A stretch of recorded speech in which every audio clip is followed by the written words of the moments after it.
ఇట్లాంటి cultural programmes కూడా చాలా ఇంపార్టెంట్ అన్నమాట. మనము ఏముంది చదువు ఒక్కటే కదా అని అనుకోవద్దు. ఎప్పుడైనా స్పోర్ట్స్ అయినా ఇట్లాంటి కల్చరల్ ఈవెంట్స్ అయినా కిడ్స్కి పిల్లలకి చాలా ఇంపార్టెంట్, వాళ్ళకి ఎంతో మంచివి. ఇప్పుడు ఎందుకంటే ఈరోజు ప్రపంచంలో చదువుతో పాటు ఇంకా రావాల్సినవి ఎన్నో ఉన్నాయి. ఇప్పుడు సోషల్ స్కిల్సే కానివ్వండి, కమ్యూనికేషన్ స్కిల్స్, అట్లనే ఇట్లాంటి కల్చరల్ యాక్టివిటీస్ కూడా అన్నిటికీ మీ పిల్లలందరినీ కూడా ప్రతి ఒక్కరిని పేరెంట్స్ తప్పకుండా ఎంకరేజ్ చేయాలి. మరి ఇందాక మన ఈనాడు శర్మ గారు అన్నారు, ఇక్కడ మన కాన్స్టిట్యున్సీలో ఎడ్యుకేషన్కి ప్రియారిటీ ఇవ్వాలని. తప్పకుండా అదే మా ప్రణాళిక కూడా. ఎందుకంటే ఎడ్యుకేషన్ అనేది చాలా గత 10 ఏళ్లలో చాలా వరెస్ట్గా తయారైంది ఇక్కడ. కాబట్టి ఎడ్యుకేషన్కి ఫస్ట్ ప్రియారిటీ ఇచ్చుకుంటూ గవర్నమెంట్ ప్రోగ్రామ్స్ అయ్యేవి అట్లా చేసుకుంటూ, అదే కాకుండా వేరే దేశాల నుంచి ఇప్పుడు స్పాన్సర్ చేసే వాళ్ళని కూడా ఎత్తికి ఏదో చిన్న చిన్న వాటికి అయినా కానీ మేము స్పాన్సర్ చేపిస్తున్నాము.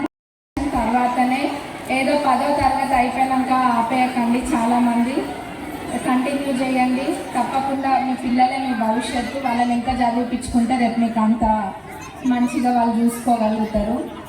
మరి ఇంతటి చక్కటి ప్రోగ్రామ్కి నన్ను ఇన్వైట్ చేసినందుకు I would really like to thank Pandukrishna గారు వన్స్ అగైన్.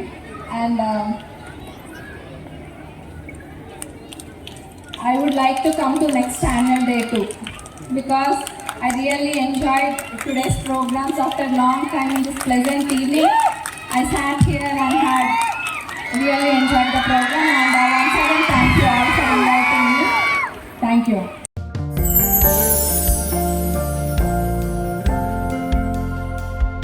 లవ్, ఈ అందమైన 4 అక్షరాల బారిన పడని మనిషి ఉండరు, మనసు ఉండదు.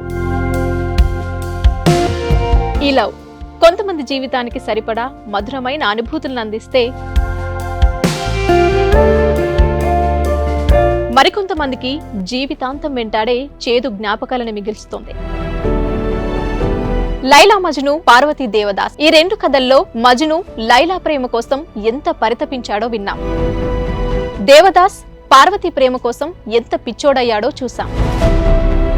కానీ లైలా మజ్ను ప్రేమ కోసం ఎంత ఆరాటపడిందో మనం ఆలోచించలేదు.